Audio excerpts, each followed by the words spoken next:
So I told Matt I've got a little cocktail for him, and so we're gonna take a little sip. Let's move this out of the way real quick. You want to spill? This will be our working table. So Mountain Ops does not make this flavor. Okay, I make this flavor. I mix Ignite, blue raspberry, and then their Yeti, which is this is a pre-workout caffeine. This is like trying to get me amped up. This is just like a caffeine energy focus mix right here. I do a half a scoop green apple Yeti, half a scoop blue raspberry Ignite. Okay, so we're full scooping. We're doing normal dosage. Okay, not trying to kill anyone here. Okay, but what we're gonna create here is a turquoise color. Okay, and if the color of your water is turquoise, you have done this correctly. All right. So this will be green with that. This would be all green. Okay.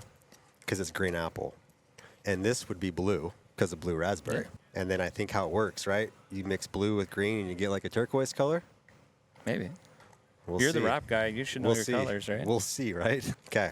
Let's put your lid on there. Okay. Go like this. Grab a half a scoop there, half a scoop here. Take this bad boy off, and we lost that lid. We are in big trouble. Oh, here's a lid. Is this it? It works. I probably took your lid, to be honest. Man, that would have been a deal breaker if we lost that lid. Okay, and look at that. What are we doing? It's going late turquoise. Nice. Okay, we're gonna get that shake in. It does a little more. Little more. So I like to just sip on this. I'm not like a chugger. Okay, I will just sip on this. Try and make it last as long as possible. Just a nice cocktail. Because it's just so good. Okay, you ready? Yeah. Here we go. I don't have a name for it yet, but.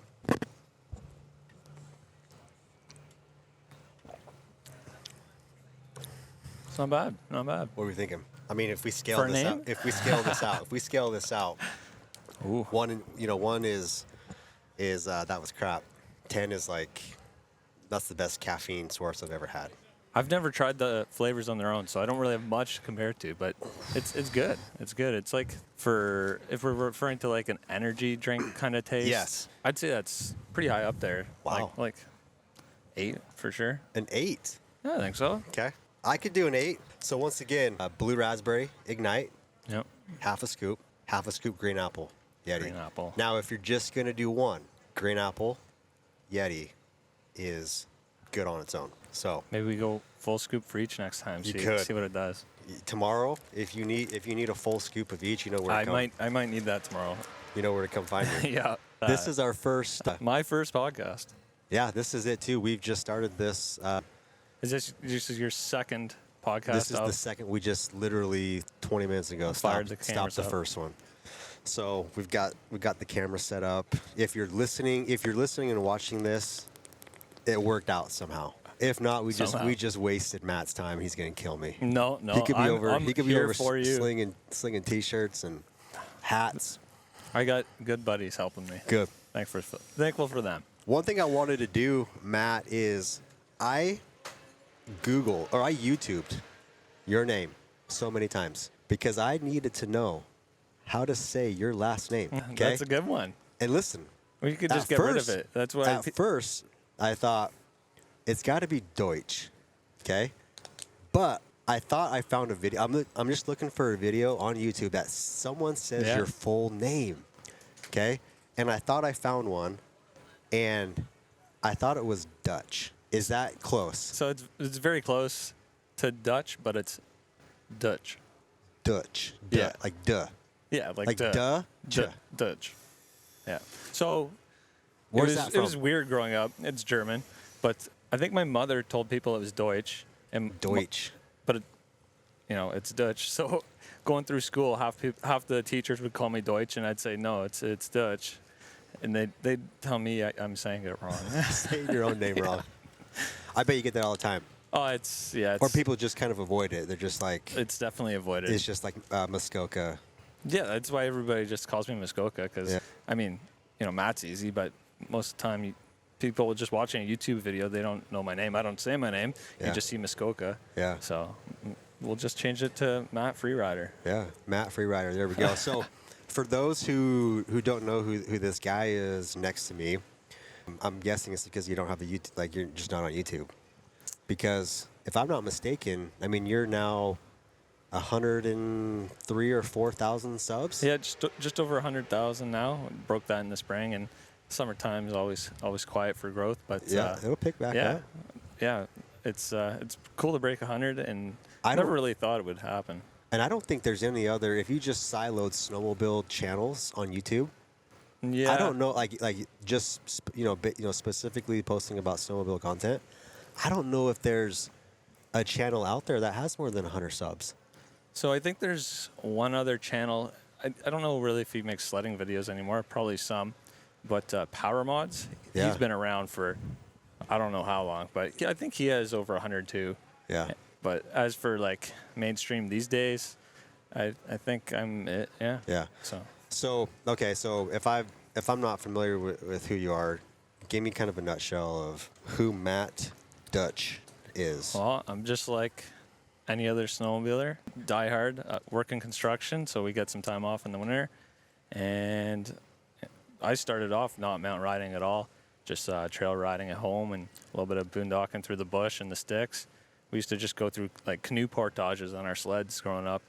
And this is so Muskoka yes. comes from, because it's the area in which you live, right? Exactly. Yeah, Muskoka, Ontario. It's big. We call it cottaging. You've probably never heard that term before. Cottaging? Yeah. Like camping? So Living in a cabin somewhere? So like it's cottage country, which if you look up the term cottage in Europe, you'll have a bit of a chuckle. I'm not going to tell you. If you want to look it up afterwards, you can have a laugh. But so that's what people in Ontario call it.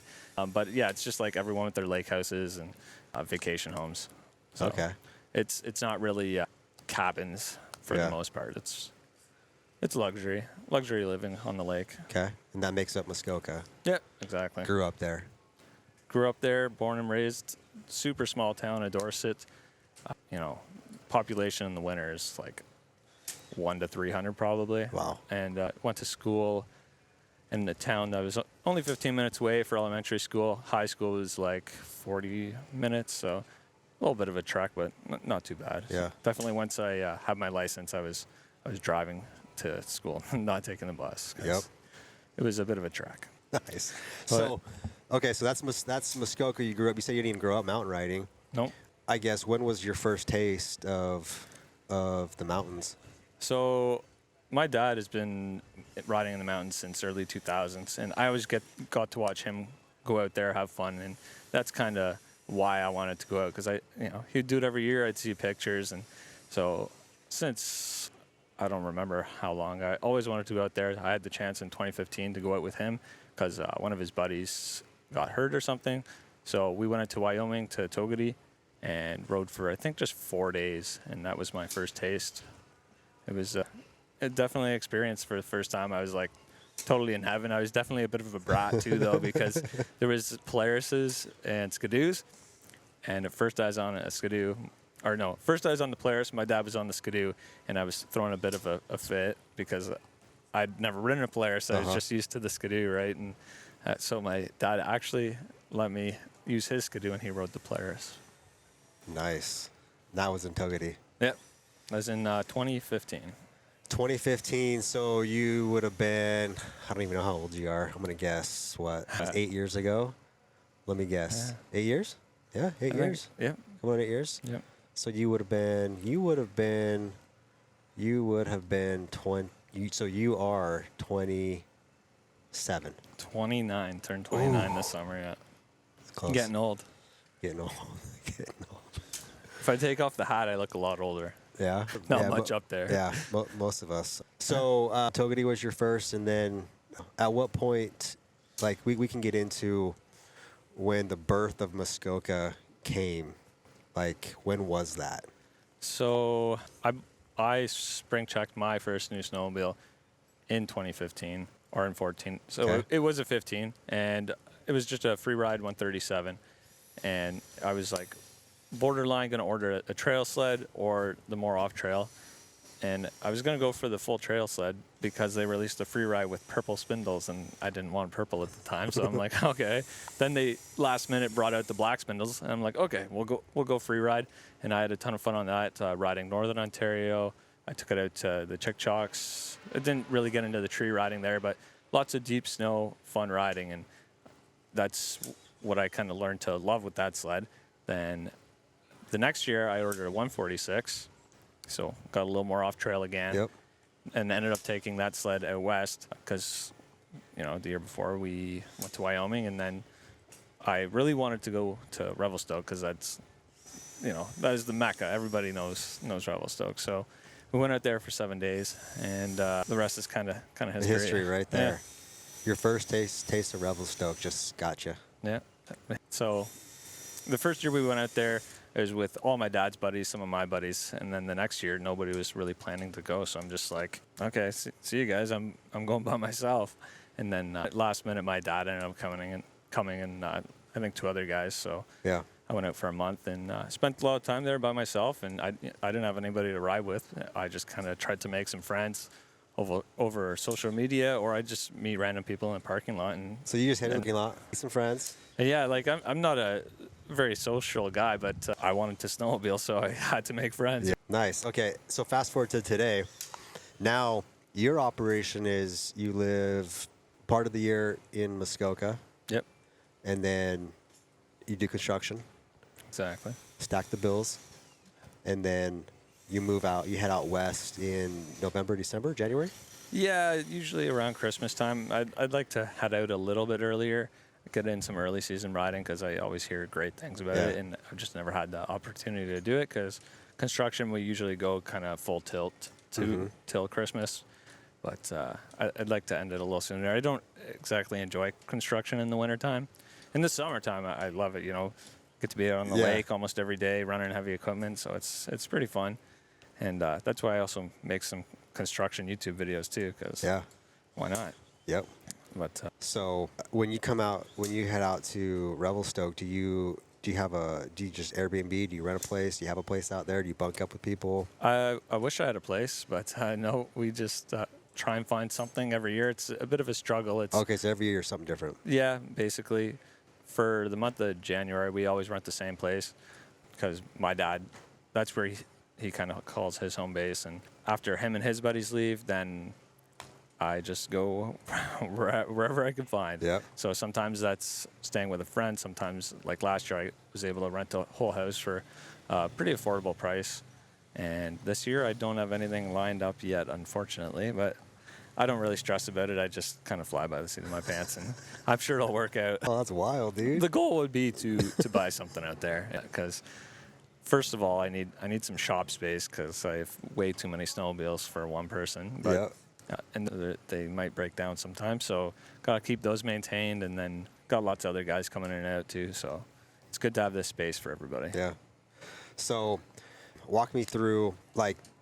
Was there a moment that you are out west or you're over in Muskoka where you're like, the light bulb went off for Muskoka Freerider YouTube, and I should film videos like every day while I snowmobile? So the Muskoka Freerider thing just started as an Instagram page in 2016, and then it was like year 2 or 3 until I started like YouTube videos every day. And it wasn't even at the start of a trip. It was like 6 days in, had dinner, sitting there on the couch. I'm like, I'm not doing anything. I'm not partying.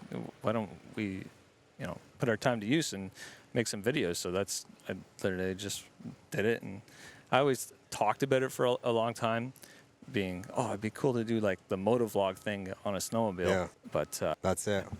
Yeah. The idea was always there, but I just didn't execute it till I realized I wasn't doing anything better with my time. I may as well just start it now. Yeah. Yeah, if you don't start today, you will never start tomorrow, right? Exactly. So, all right, walk us through. It's snowmobiling season. We're out west. We're doing our thing. And what does a typical Muskoka Freerider day look like? Because from the outside, it looks like you just snowmobile every day. Pretty much.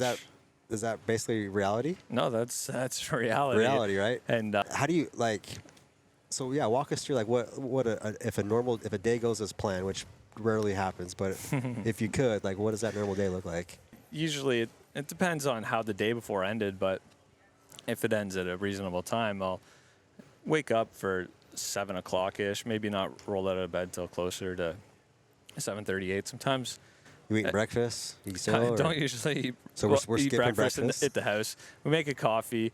We go on the YouTube video, see how it's doing from the day before. We get to some comments, try and reply to that, and then we try and just plan the day, because that's usually the most stressful part of the day, is deciding where we're going to ride, where we're going to go. It's dependent who we're riding with, what the weather's going to be like. So lots of times we're just waiting to see if the skies are going to open up, if it's going to be socked in all day or what. So once that's finally decided, we're kind of already moving at that point, getting geared up, and then always head down into town, fill up the sled, and that's when I get breakfast too. I pretty much eat out every single morning. What's your go-to? So there's a local gas station in town called the Big Eddie, and they make really good breakfast sandwiches. So Like a sandwich or a burrito? sandwich. Talking like sausage, egg, some bacon on Yeah, there? so it's a bagel. There's all kinds of different meats on it. There's potato, eggs. Yeah, it's good. It's good.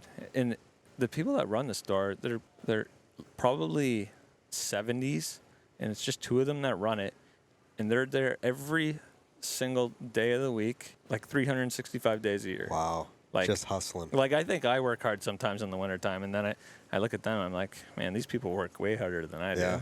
Every single day. But yeah, anyway, so once we're all fueled up, then we, go meet at the parking lot, head up, do our usual, we'll do some gear checks in the morning, make sure our beacons, radios are all working, head up and do some ride. Yeah. Yeah, And you're riding just until you're out of gas, or so you're just like, I'm done. I'm done.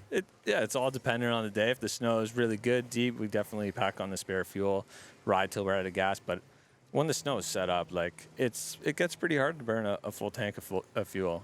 Yeah. Yeah, like that might sound ridiculous, but it's just the reality. Especially when you're riding every day. So when the snow's not that good, you're not super motivated. Yeah. And especially if it's socked in. If it's sunny, you're always burning a full tank of fuel, and unless you get into some jump building. So, remind me, 2 years ago, is that when you started the daily YouTube, or was it 3 years ago? I think this year was our fourth year. So 4th year in a row. Yeah. So you're going on 5 years. I think it'll be going on 5 years, which seems pretty crazy. Anything changed? Like I'm guessing you're getting more efficient. Honestly, you would think I'm getting more efficient, which I am getting more efficient, but I still spend the same amount of time editing and doing all that crap every night. Because I think people just think, I don't know if you've never edited a video before, just press record and then save it and then upload it. Like how much time a day do you spend editing? Just importing the footage when I get home is like an hour probably. Yeah, so 1 hour importing at least. And I'd say 3 to 4 hours editing, and then just making a thumbnail, rendering, uploading, description, all that. That's another hour. So 5. We're 5 hours. Yeah. You're almost putting in a full day of work, like work. Editing work, right? Yeah, I mean, it's from when I wake up to when I go to bed. Snowmobiling's not work. Editing's work, but I still enjoy it, or else I just wouldn't do it. But yeah, it's a full day. Like I work basically from when I get up till when I go to bed. Yeah. It's any time between 11 is usually the earliest I finish, and then when it gets late in the season, you got long days, and we're out on the mountain till late at night. That's when it becomes a struggle, and we don't go to bed till 2 or 3 lots of days. Which going to bed at 2 or 3, and then waking up at 7 or 8. How do you think that goes multiple days in a row? That's hard to stack. Stack those days up. Yeah, sometimes it kind of just hits you, and you're like, "Ooh, I think I'm sleeping until 10 o'clock today." Yeah. One of the videos that I enjoyed this past season was the pizza delivered. Yeah. And building the igloo. Oh, yeah, the snow cave. The snow cave. Snow cave camping. Spending the night. Like, did some people leave? And were you the only? I can't remember if a couple guys stayed. with you. So one guy stayed with me. Everyone else was like, I'm out, or what? Oh yeah, like originally it was just going to be me by myself, because I had done the camping with no gear the year before. Yeah. Which it's miserable. Like you don't want to camp on the mountain. You just slept in your nothing. in your monosuit, basically. Yeah, and my busy. Like we just went up as if we're going up for a day of normal riding, didn't bring anything extra at all, and spent the night. So that one was pretty shit. How many holes did you burn in your suit that night? There was definitely a few. My bag almost fell in the fire because the snow was melting, and we stoked it up pretty big. And actually, I dozed out. One of the other guys, I don't think he slept at all, and so he picked up my bag when it was falling into the fire, and my GoPro too. But then last year we did the snow cave camping, and I got a sleeping bag, sleeping pad, like what you need, right? And I was super comfortable. Slept till like 8 o'clock in the morning. Toasty warm in my sleeping bag in a snow cave. It looked tight in there, It was tight. It was tight for sure.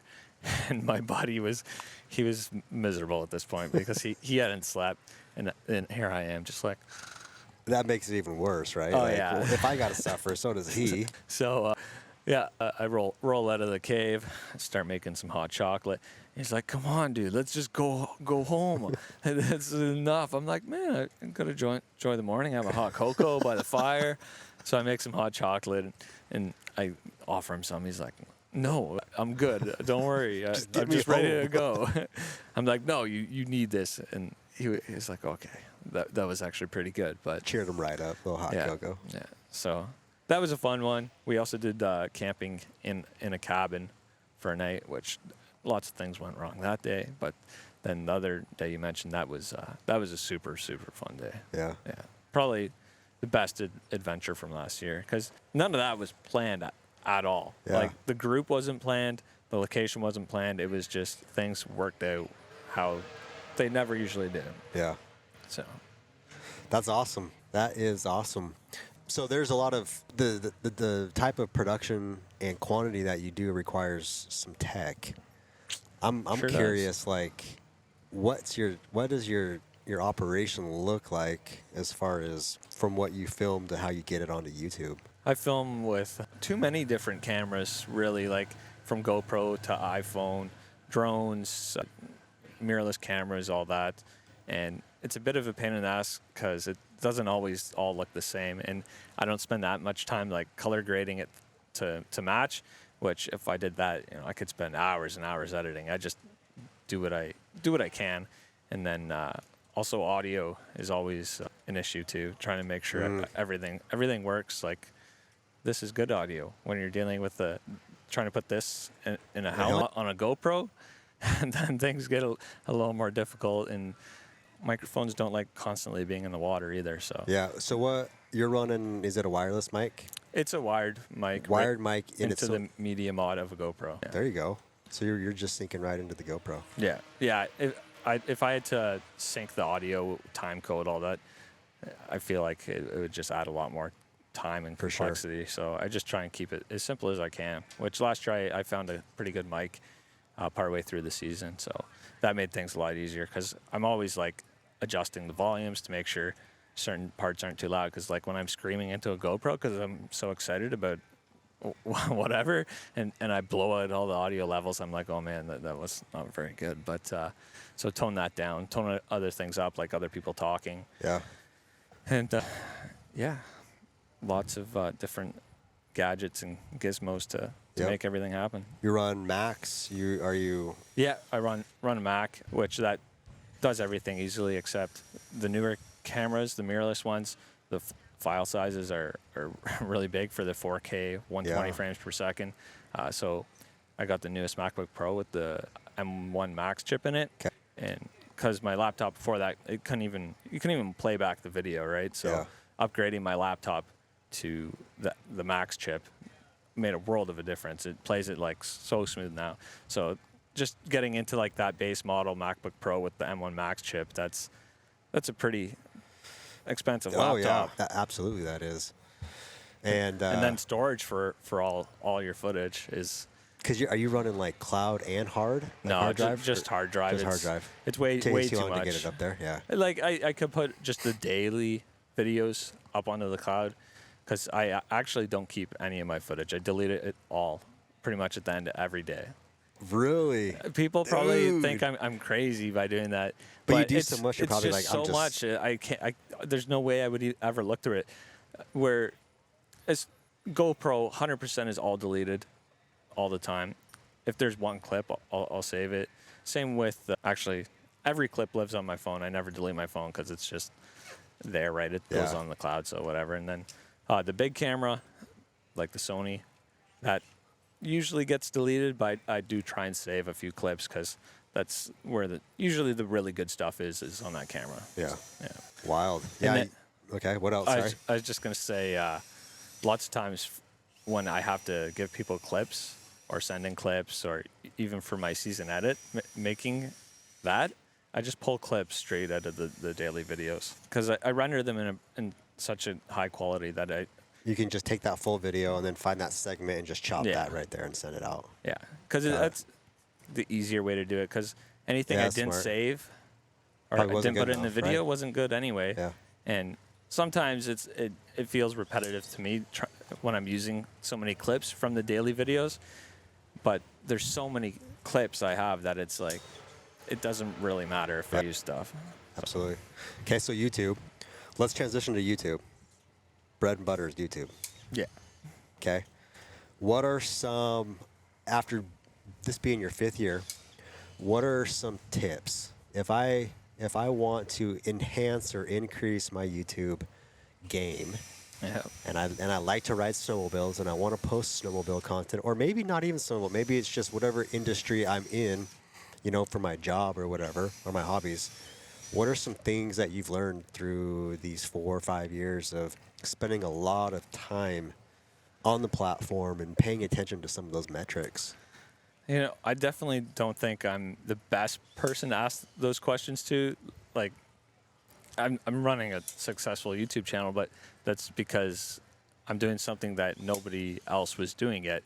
Somebody could easily come along and do what I do and do it better, but I was more or less, there's other people doing something similar, but more or less the first one that went as hard as I did. Yeah. Literally every single day, Quantity. right? Yeah. So it's hard to compete with that because most people can't go out there and ride every single day and make a video. But if you're trying to make content for something you love, if you just share that passion and try and make content that's entertaining and relatable, that's where it's going to do well for you. Yeah. Yeah, I think so. So no tricks like a thumbnail, like you got some tricks in the bag, or are those ones saved, locked away? No, I don't have any special tricks. You go watch. There's so many YouTube videos you could see that people tell you what to do, which doesn't necessarily relate to your niche, but thumbnail, super important. Title, super important. Usually I try and just keep it short and sweet. Yep. And lots of guys, when they go out to film a video, they'll have a title and a thumbnail planned before they even make a video, whereas me, where I'm just winging it every day, See, I'm not sure I really like that. Yeah. Because at that point, you're kind of just like you're crafting. It's not like it's not organic. It's not organic or naturally happening. I understand at times there's probably times where you have to manufacture some of that to kind of keep up with a production schedule if that's what you're doing. But yeah, like if I have a specific video that I'm trying to do, like winter camping. Yeah. I knew what that was going to be ahead of time. Oh yeah. But I just let things happen. I don't plan anything for the most part. It's just go out, have a good time, and whatever happens, happens. Yeah. Usually, when something exciting does happen, I'll be like, "There's my moment. There's my title. There's my thumbnail," or something like that. Yeah. So. Well, that makes it easier for sure. Have that dialed in before you come back to the old editing board. Yeah. Let's. I've got questions for you around, because you're one of the few who get to ride snowmobiles on multiple different platforms. Yeah. Now, I'm sure this question gets hammered to you all the time. You probably already know what it is. Like, I know your answer is probably depends on day, terrain, conditions, possibly. But if you could just say, I got to walk to my shop, and I can only come out with one for the entire season, which one am I coming out with? It depends on the year. For this year, I guess last year, it would have been the Skidoo. The year before, I did prefer the Polaris. But if I could have my perfect snowmobile, it would be a skidoo motor and a Polaris chassis. Yeah. Okay. So can you build that? Can I build that? Yeah. I'm the least person. Somebody that would be some really good content. Yeah, that would be. Why aren't people doing that? Why hasn't someone done that? You probably got some connections. Can't you make that happen? It's a lot to make that happen. You'd have to put a lot of thought into that one. A lot of thought, a lot of resources, money. Yeah. To do it right.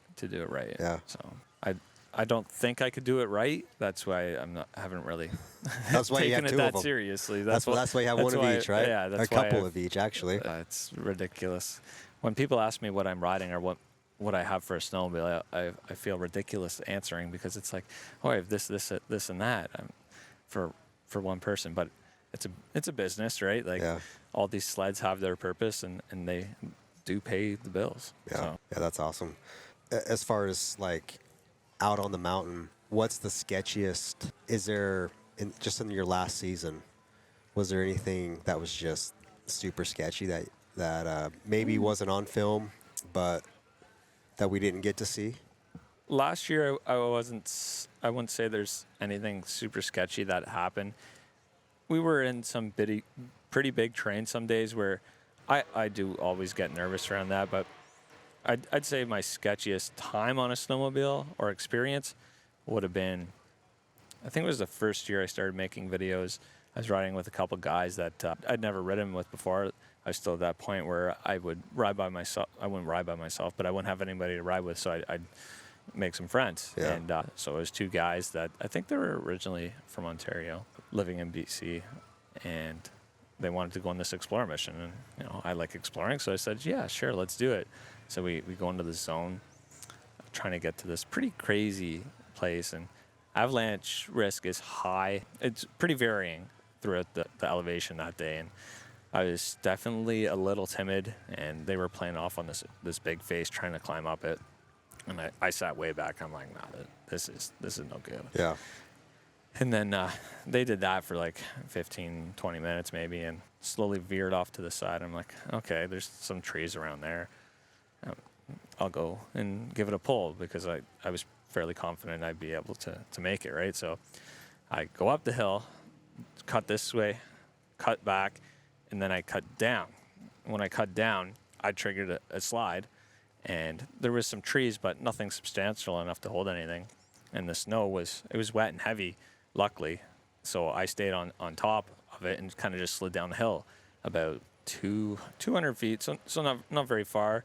Wasn't a very thick slab, but looking at the terrain that was around us, what it could have been, like if that all went, I would have been dead. So yeah, so that was I haven't rode with those guys again, and they like I don't have anything against them.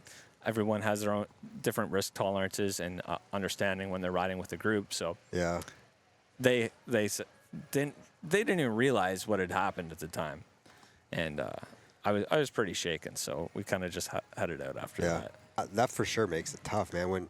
When you ride with the same group, you have your crew that you go with, and you understand, you kind of are all on the same thought process and what your risk tolerances are, and so you don't have to be put in like those pressure situations of are they gonna get me, to do these types of things. So yeah, that's sometimes makes it difficult riding with new people, but you're calling the shots now, though, right? You're like, dude, this is my YouTube channel. I'm calling the shots here. It depends who we're riding with, but I've got one good buddy that he pushes it pretty hard sometimes, and I'll kind of just stand back and let him do his thing and watch. I don't put myself in more danger than I'm comfortable with. Yeah, so for sure. I learned that, and I've taken all of my avalanche safety training, like level 1 and 2, and I'd like to take some more backcountry kind of emergency preparedness classes. So when stuff goes wrong, I'm more prepared for that, because it's not if it's going to happen, it's more about when, right? Especially dude, you're playing the average game. You're walking a fine line there, bud. Yeah, it's not even always about avalanche, but just jumping, breaking bones. There's so many things that could go wrong, right? It's when you're out there as much as you are, for sure. Yeah, exactly. So I've got a fire round I don't know if you saw these questions that I have for you, but we try at the end of every podcast on the SledWraps podcast to have kind of a lightning round. Yep. Okay. So there's 2 questions on the lightning round. Okay. The first question is, you've got just a clean, naked snowmobile. Yeah. Okay, all clean, and you only get 3 mods, 3 things you can do to that baby. What are they? Obviously, wrap doesn't count. Okay. That's not fair. Yeah, we'll make it easy or harder for you. Wrap doesn't count. So I always put on a finger throttle. Been around that for a long time. I would like to try some shocks. Haven't done shocks yet, and everybody always says shocks. Yep. But then 3 bumpers, obviously. So you would go finger throttle. So number 1 is finger throttle. That's the first thing you're doing. Yeah. Finger throttle. 2 would be bumpers. Bumpers would be 2, Yeah. and then the third one's going to be shocks because everyone says that. And Yeah. Why not? why not, right? Maybe bumpers even 1. You need bumpers though. Oh, did you see some of my carnage from last year? Yeah. Yeah, I need bumpers. You need those. If I otherwise, didn't have bumpers we got to on, ship you you order 1, we got to ship you like 4 copies. Yeah. of your 'cause I'd just wrap. be buying new hoods. Right? Yeah. Just boom. I need some stronger running boards almost. I folded those in pretty good last year. Yeah. That wasn't very lightning, but. Yeah. Well, the last one, that was just the first question. Okay.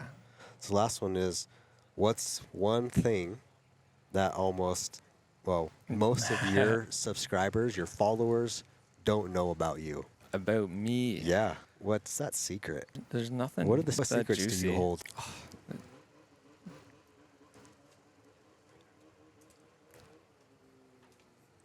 You know, I thought about this before, and then I'm like, I don't have a good one when I was walking over here.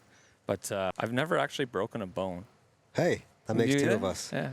So this finger, that looks pretty weird though, doesn't it? You chopped that finger off, didn't you? My dad chopped the tip of my finger off.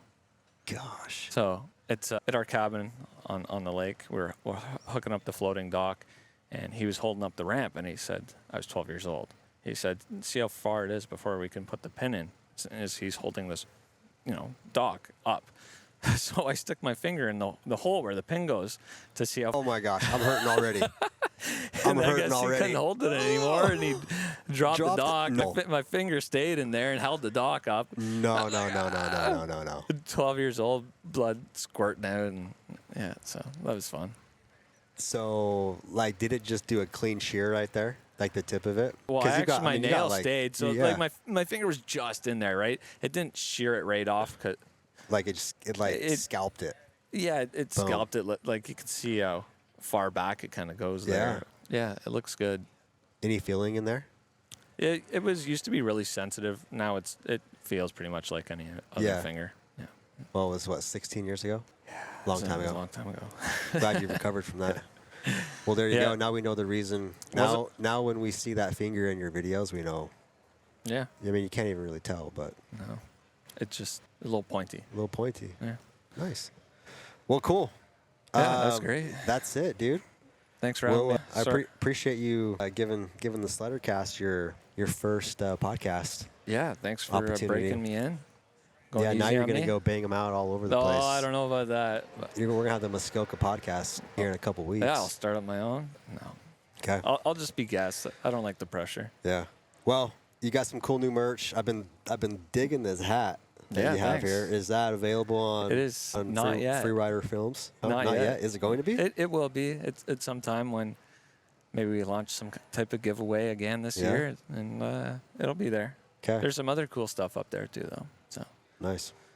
But yeah. Okay, so if we want to go learn more, support the channel. Obviously, subscribe to Muskoka Freerider. Watch all the ads. Don't skip them. Right to the end. Right to the end. Watch the entire video.